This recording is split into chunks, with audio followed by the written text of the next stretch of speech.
Okay, hi everybody. Well, seeing as it's the Christmas holidays at the moment, I thought it was an ideal time to get my tool bags out the back of the truck and start giving things a bit of a clean up. This one's now been nicely de-dusted, had all the crap taken out that accumulates in the bottom of it. All my tools have now had a bit of a clean so that they're ready to go in the new year. So I thought it would be an ideal opportunity now just to show you the sort of things that I have in my tool bag. This is my day-to-day go-to bag. This is the bag that goes with me on every job, irrespective of what I'm doing. It has all the general tools in it that I use, and like I say, it just goes with me everywhere. So I thought I'd just go around it and just point out some of the tools that I have, just show you the sorts of things that's in there. I'll go around the outside first. Well, if I start on this side just here, the first thing I have is a punch down tool. Great for telephone cables, Cat 5, Cat 6, so on and so forth. This one's not a particularly expensive one, but it does the job just the same as any other. It's got the usual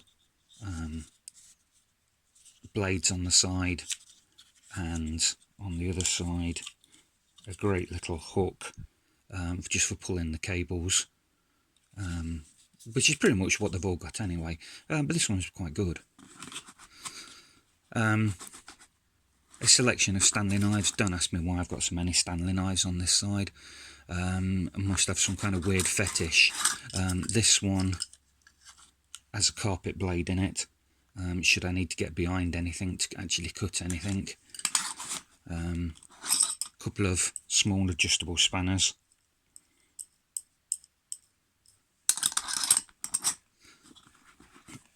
A range of instrument screwdrivers. This is a Torx number 8 on the end of this. Great if you just need to do something light but you want to get into somewhere pretty fine, pretty difficult, just to adjust something. Oops. We're in the middle of a COVID epidemic at the moment, so I have hand cleaner.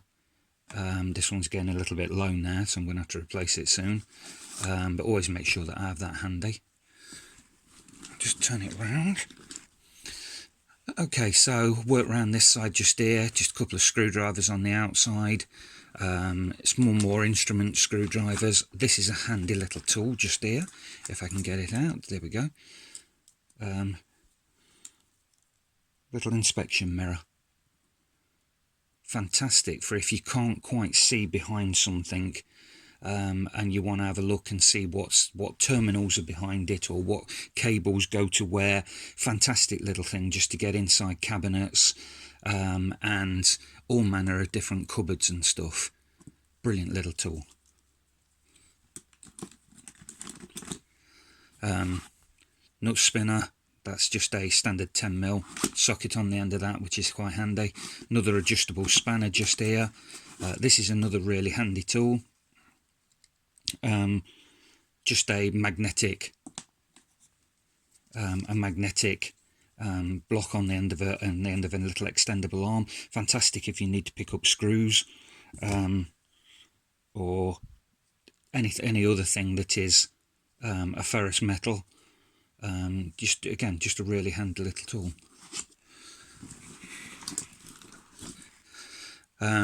Start on this end just here. So I have the two probes. That was the first one I got just here, Q-Tech. Very good, very accurate, very handy. Wouldn't trust them to confirm that something is isolated or dead, but they're great if you just need a general indicator. This is the other one just here. This is a lap. Again, they're both as good as each other. This one has an audible sound on it, which makes this one slightly handier than the Q-Tech. Yet another Stanley knife. This one is about 25 years old, so I've had this one for a long time. This has got just some general things in it, a pen, a couple of drill bits. There's another handy little thing. This is a little marker pen, fine tip marker pen by Stanley. Again, great for if you have to mark anything out. Just put the lid back on that.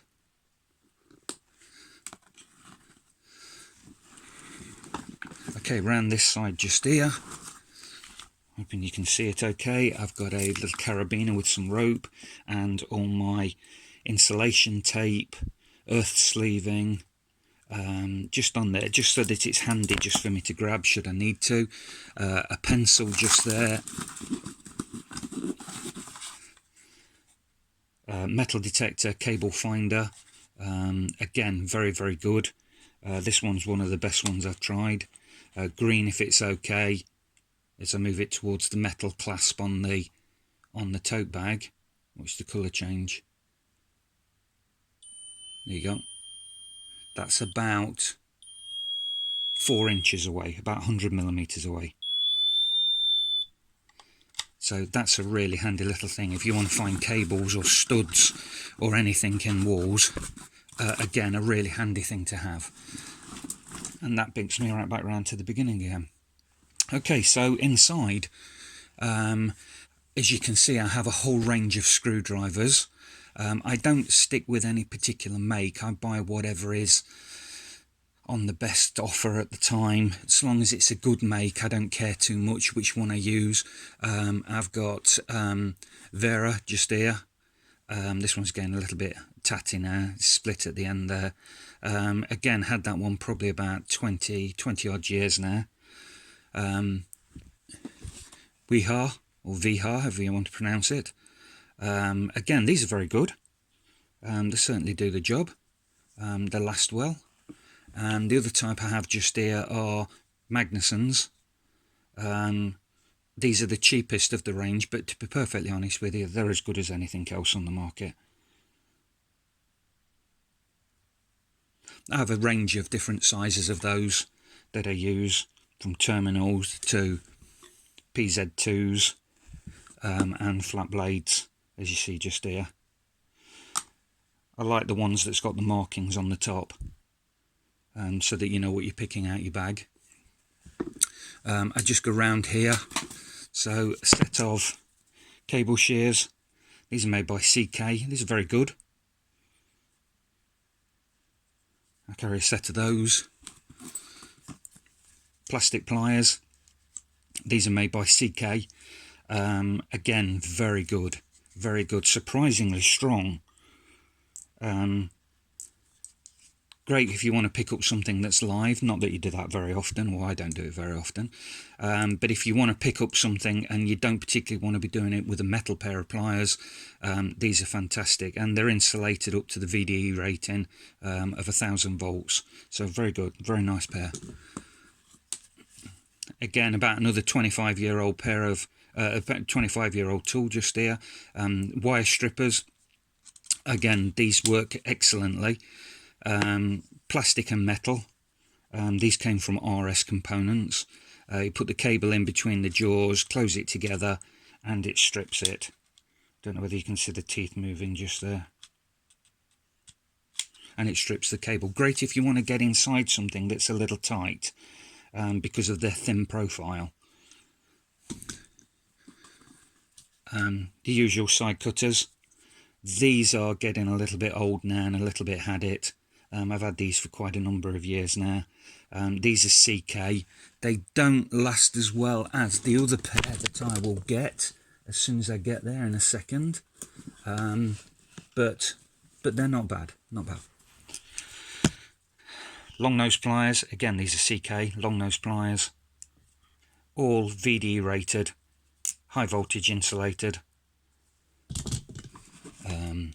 Wire strippers. PZ2 screwdriver.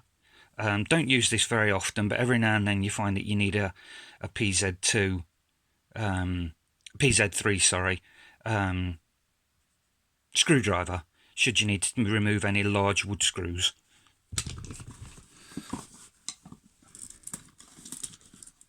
Oops. Wire strippers. I like this type. Cable goes in across there, and then you just close them together. They bite onto the insulation and just strip it. These are getting a little bit old now. I might have to replace these as the jaws are getting a little bit loose, but they still generally work okay.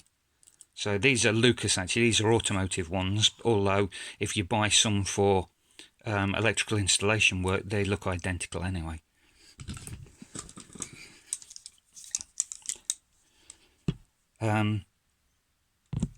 Slip joints or pipe grips, whatever name you actually want to call them. These are Fat Max. These are very nice. You press the button in on the side to make them adjustable. Again, always have those. Use those on a daily basis, just for tightening things up and loosening things, obviously. What have I got in the bottom just here? Martindale socket tester. Handy little thing to have. I've got another one just here, actually. Q-Tech 103 socket tester. This one has audible sound on it, making this one slightly handier than the Martindale, but they both in effect do the same job.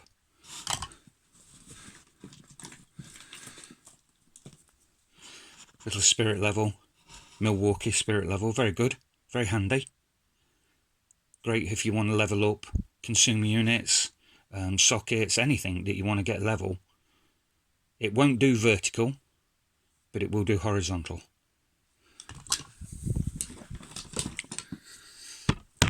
RJ45 crimper. Again, this is not the best one on the market, but it does work and it does do the job. Plug and cable in the where my finger is, well, where my thumb is now, just there. Squeeze it together, crimps it. Job done. Standard crimpers. Again, these are easily 25-year-old now. They were a good make when I bought them, although I can't tell you what the actual make is. I know that I went out and got a decent pair, a decent set. But again, you get what you pay for. Long nose insulated pliers. Again, very good. Similar to the other pliers, obviously, just long nose, insulated to 1000 volts. Again, great if you need to get in somewhere and you're a little bit unsure of touching anything. Electrician stripping knife. I'm going to be honest with you, I don't use this very much. It's made by Nipex. It's very good, no two ways about it. I just don't use it very much. Last but by no means, multimeter. This is not an expensive one. I think this one cost me probably no more than about a tenner, something like that.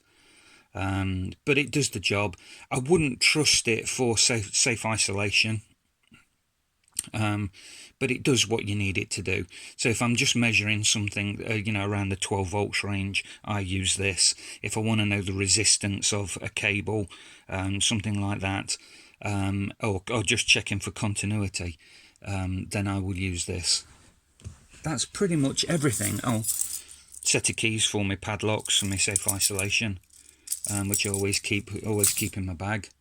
And then the rest of them there are just screwdrivers, and a pair of pliers, just standard pliers.